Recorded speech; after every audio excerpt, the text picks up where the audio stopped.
Well, hello, North Road. Roxanne and I are really excited to spend some time with you over the next few weeks doing some marriage moments with you. I think, I don't know, I mean, this is a different time, right? I mean, we're all stuck in our house a lot more. We're around each other a lot more. I mean, marriage is hard anyway. Marriage is probably one of the more difficult things that we tackle in life. It's one of the most rewarding things, but one of the most difficult things that we tackle in life. And I don't know, we just thought maybe you're hanging out at home with your spouse and maybe your husband is leaving his clothes out on the floor a lot more, or I don't know, maybe there's some just annoyances that are going on. So we just wanted to take some time and just have some marriage moments. So there was a recent study done with couples about divorce and infidelity, and one of the top causes of that was boredom. I'm just bored out of my mind. And I don't know about you guys, but there have been some times over the last few weeks that we're just kind of sitting around like, we've got all this time. What do we do with this time? And so we just wanted to check in with you all and see how you're doing in this quarantine.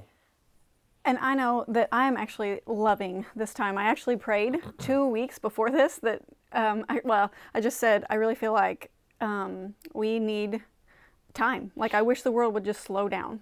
And I didn't bring this on myself, but we're going to use this time. And I know that in the past, in the Bible, that when God brought families home, that he used it. Like think about it, for Passover, when he brought the families home, he was about to show the world their need for Jesus. And about the census, when Jesus was born, he showed the world Jesus. And so I just really feel like this is a time where we can be sensitive and say, what is God going to do through this time, through our families, through our marriages? And I don't know about you, but I don't want to just live undivorced. And I don't want to just survive this time, this quarantine. I want to really thrive in it, in our marriage and in our family life. And so I'm just going to be sensitive and say, what do you want to do in this time? Maybe there's something that God really wants to redeem and heal in our families. Yeah, I think that's really good. We just don't want to survive this time. And I think a lot of times we get into that mode where we're just trying to get through the next day, the next week, the next issue, the next stressful whatever is going on. And we stop pursuing each other intentionally. We stop doing things on purpose. Guys, if you think about it, if you're listening, guys, when you were dating your wife, there were things that you did on purpose, like you were sitting around and you were thinking about, how can I pursue this girl? How can I make this girl like me? How can I learn more about this girl? And somewhere along the way, and I think maybe even times like this, we just kind of get used to each other and we stop pursuing each other. And so the question you want to ask is, what did it take to win your wife? What did it take to win your spouse? And the reality is that whatever it took to win them is what it takes to keep them. And so we want to just really focus in on some things over the next couple of weeks that you can do intentionally, that you can do on purpose. Because if you think about it, there's really nothing incredible. There's nothing that you thrive in life. There's nothing that you're really successful in life that you don't intentionally pursue, that you don't do on purpose. So like if you want to learn how to play guitar, you're going to have to do that on purpose. If you want to run a marathon, you're going to have to do that on purpose. If you want to be an Olympic swimmer, you're going to have to do that on purpose. And if you want a great marriage, if you want a thriving marriage, a successful marriage, it's something that we're going to have to do on purpose. So you're going to have to date each other. There's this myth that is propagated by film and books and magazines, and that is that you just fall in love and that love should be easy in this relationship. And the point that it gets hard, that's when you know, well, we must have fallen out of love.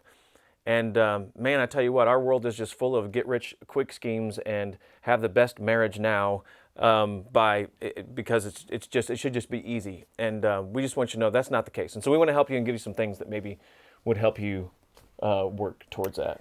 And I think we have a really interesting time now, too, to be creative, to step outside the box, whereas you might have just normally went to a movie or went to dinner, that this is really a neat time that you can have to be creative. I know some families in our church, I've watched them, they had their kids prepare a date for them. And how fun is that, just to get the whole family involved? Or just to set up in your bedroom, a meal and things like that. I know we've enjoyed walks together. That's been really fun, just to be refreshed. And also just to have some meaningful conversation, to when the kids are bed, you kind of have to get creative with it, but just to ask some questions, would you rather questions, and just have fun and continue to get to know your spouse. So think outside the box. Yeah. So there's a common misconception that maybe that being around each other more, and I don't know where you're at in your quarantined house right now, but maybe being around each other more causes more arguments. So here's the truth. The truth is that conflict in our relationship, the root of that is selfishness. When I get selfish, I fight, because I want what I want, and so I go after it, and I start, if she's not doing something that I want, or I'm not doing something that she wants. So we need just to understand that ultimately we fight because we're selfish. And James 4:1 says that, he says, what causes fights and quarrels among you? Don't they come from your desires that battle within you? So we just need to get a handle on our own selfishness. And if we can do that, if we can get a handle on the selfishness in our hearts and our lives, then we can we can begin to deal with this communication, which is what we're going to be talking about today. We're going to be talking about communication, how to have a healthy communication life with your spouse. And a big tip that we have is to draw a circle around yourself. That comes from Matthew 7, 3-5, and that is just when we like to look at the speck in our brother's eye when we and ourselves have a log in our own. And so we just really want to draw a circle around ourselves and change everybody in that circle and focus on yourself. And guys, we tend to jump into this, we'll get into this a little bit, we tend to jump into this mode of fix it. That I want to fix her or her problem. She comes to me with something, and the goal of communication is not to fix it. It's not necessarily to be right. It's not even to get an apology. It's sometimes not even to agree. But the goal of communication is to seek to understand, and to seek to connect and know where she's coming from and to know where I'm coming from. So we're going to be talking about negative patterns today in communication, and there's 4 of them, and 2 of them Roxanne kind of tends to fall into, and 2 of them I tend to fall into. And so she's going to take this first one because it's something that she tends to.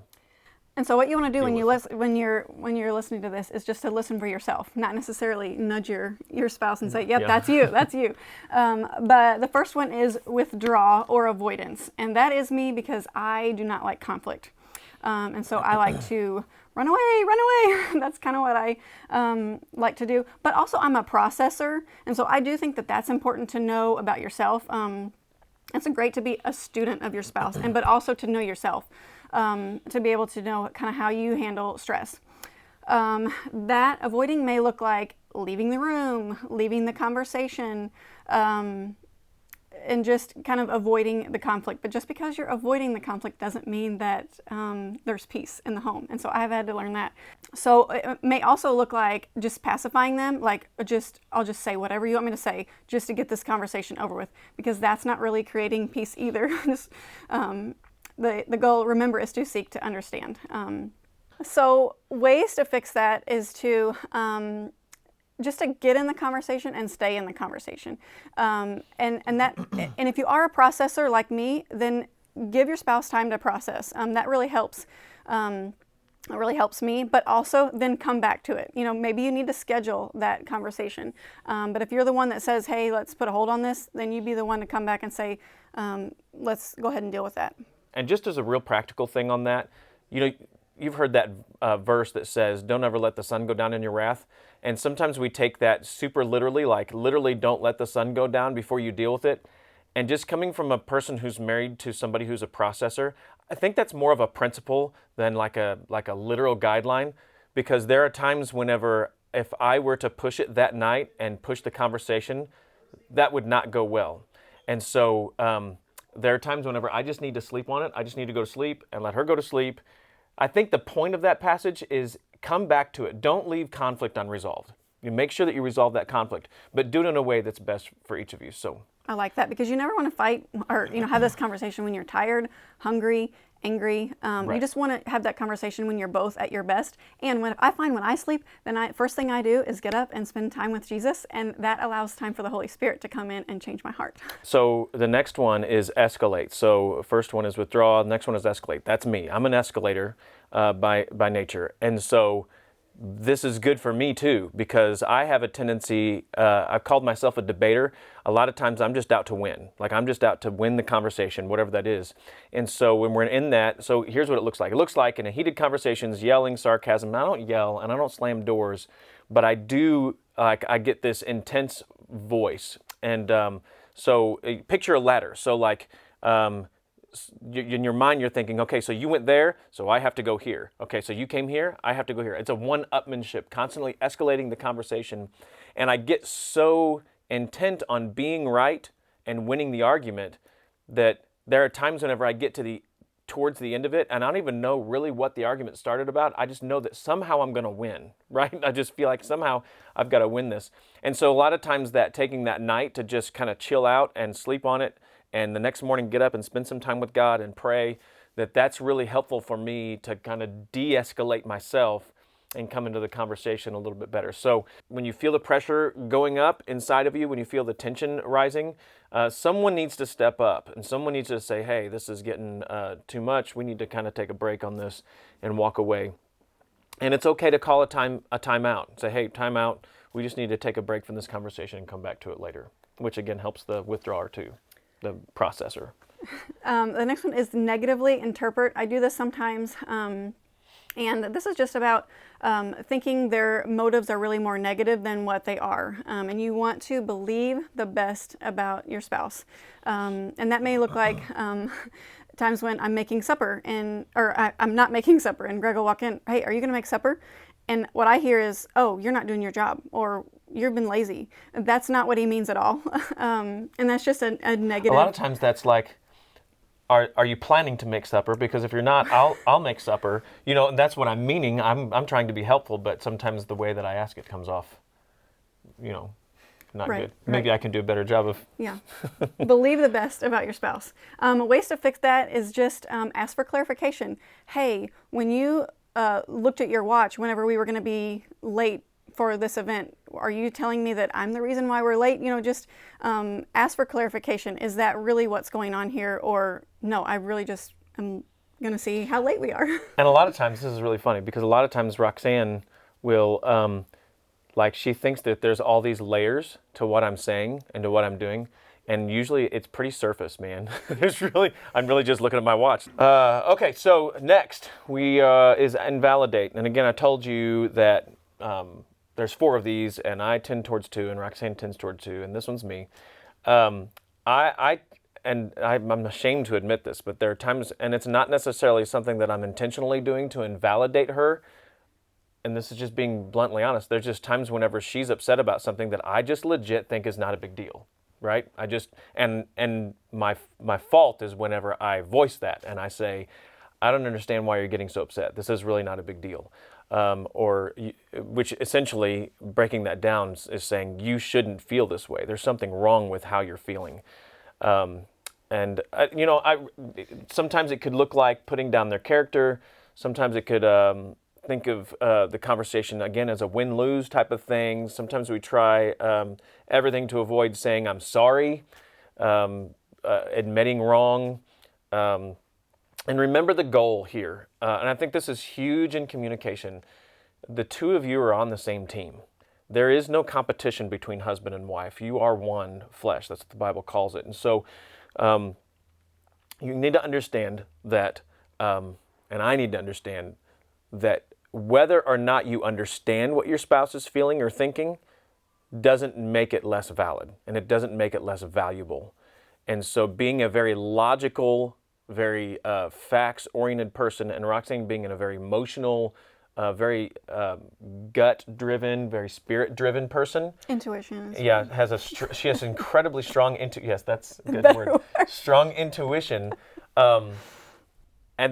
And I'll just be honest with you, probably in the course of 20 years of marriage in our life, I would give it a 70-30%. 70% of the time she's right, 30% of the time I'm right, which is really frustrating because looking at all the facts and all of the details, I should be right. But when it gets to the end of the conversation and we get to the end of it, we can look back, hindsight 2020, Roxanne had the greater understanding of what God was wanting to do in our life at that point. So for right now, this is a really great conversation for you to have, to look at some of these negative patterns and say, yeah, I think that I do this one. Is that right? And they can kind of, chime in there. But, we just really want to model great communication skills to our to our kids, and just to be able to model that well for them. And it's also applicable for your kids too, to be able to show them that example as well. All right, so that's session number 1. Next week, we're going to be talking to you specifically about fighting. We're going to give you fighting, and we're going to give you 4 practical ways that you can fight fair. Again, because every marriage and every relationship we fight, right? We fight over things. It's not a matter of whether you fight; it's a matter of how you fight. And we're going to give you 4 practical ways that you can fight fairly in your relationship and build that relationship and have a long-term goal there. And then the last week, we're going to talk about probably the most important word in marriage, and the word is grace. We're going to talk about grace and forgiveness. And so I hope you tune in with us the next few weeks. And if you have any questions, please feel free to reach out to us at northroadchurch.com. You can go to the Facebook page and you can comment on this, and I'll try to follow along with it and share some things, and then maybe even give you our phone number, and we'd be happy to minister to you and pray with you. All right, we love you. We'll see you next week.